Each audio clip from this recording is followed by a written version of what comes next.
Hey guys, welcome back to my channel. For those who are new here, I'm Delilah or hey the Delilah.10 on Instagram. In today's video, we are going to be organizing my refrigerator.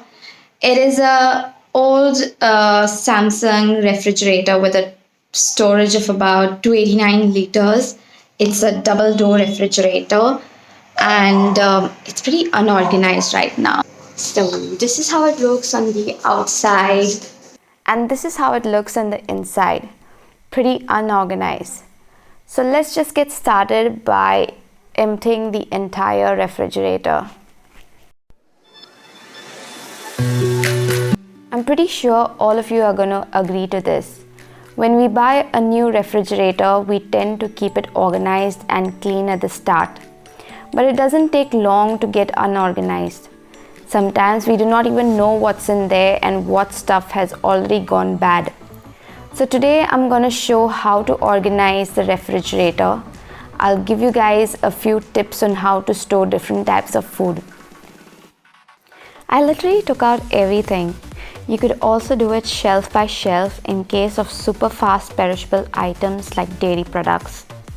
Then I wiped all the shelves and the interior of the fridge with a multi-purpose spray before organizing the stuff.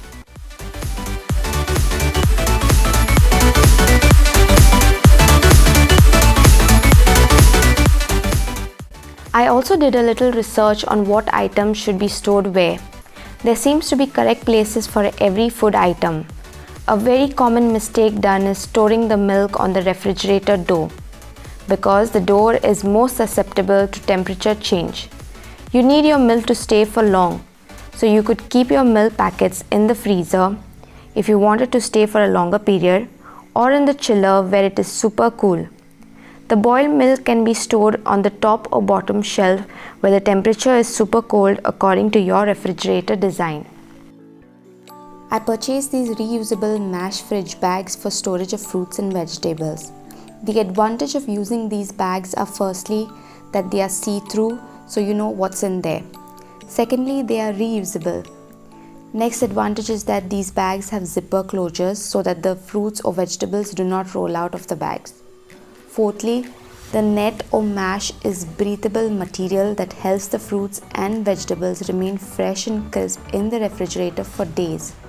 It will also save your veggies from getting slimy as they do when they store in plastic bags.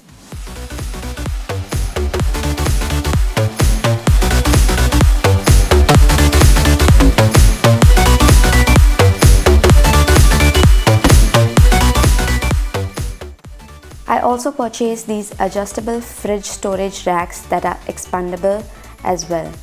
These storage racks are perfect space-saving organizers for storing vegetables, drinks, fruits, eggs, etc. In my first storage rack, I have kept these green chilies, and in the other, I have kept lemons, since these are commonly used in the day-to-day cooking. A lot of people recommend washing and cutting fruits and vegetables before storing in the refrigerator to encourage healthy snacking as well as to save time. The thing is, chopped up produce will spoil faster since more surface area is exposed. The best practice is to wash and cut when you're ready to consume it.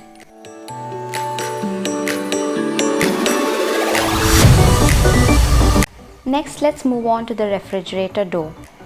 Now the warmest spots in your refrigerator are inside the door. Just the way the milk shouldn't be stored on the refrigerator door, the same goes for eggs. Don't put them in the egg compartment of your door if you have one. You can store condiments which are usually high in vinegar and salt and sugar in the door, like your sauces, jams, pickles, and so on.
freezer.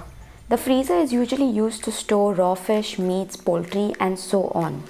Since they are highly perishable and food poisoning bacteria can grow and multiply on these types of food very quickly. Therefore, the optimum temperature for storing meat is around 0 to -5 degrees Celsius. Also, it is very important to make sure that the freezer is not overloaded, as this can lead to a rise in temperature beyond the safe temperature. It is important that the air should be able to circulate around the food.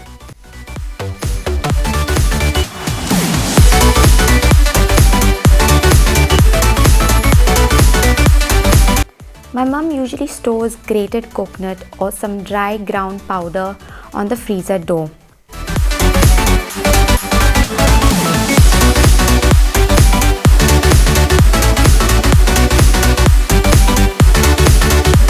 My mum also collects the top layer, that is the cream, once the milk is boiled and cooled.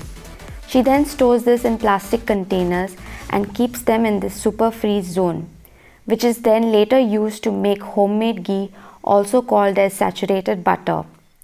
We also store ice creams in this compartment. I have made use of Ziploc bags to store the fish and meat produce. The advantage of using such bags is that they are transparent and reusable. The best way to store fish or meats is to make small portions like this that would suffice for one meal or 2 meals of the day. This would make it easier to separate the pieces instead of defrosting the entire produce.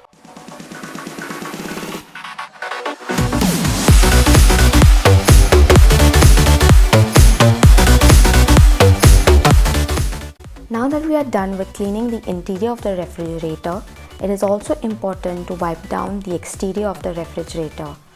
You could also use your multi-purpose surface spray or even a glass cleaner to wipe down the exterior. You could also use a basic solution of dish soap and water to clean the surface of the doors and the sides.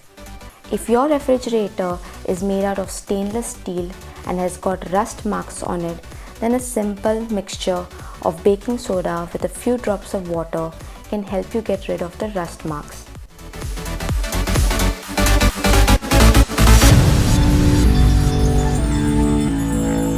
That's it for today, guys. I hope today's video has given you some motivation to clean the most important appliance of your kitchen.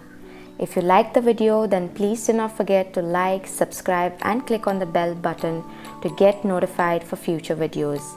Until then, bye bye, stay safe and take care.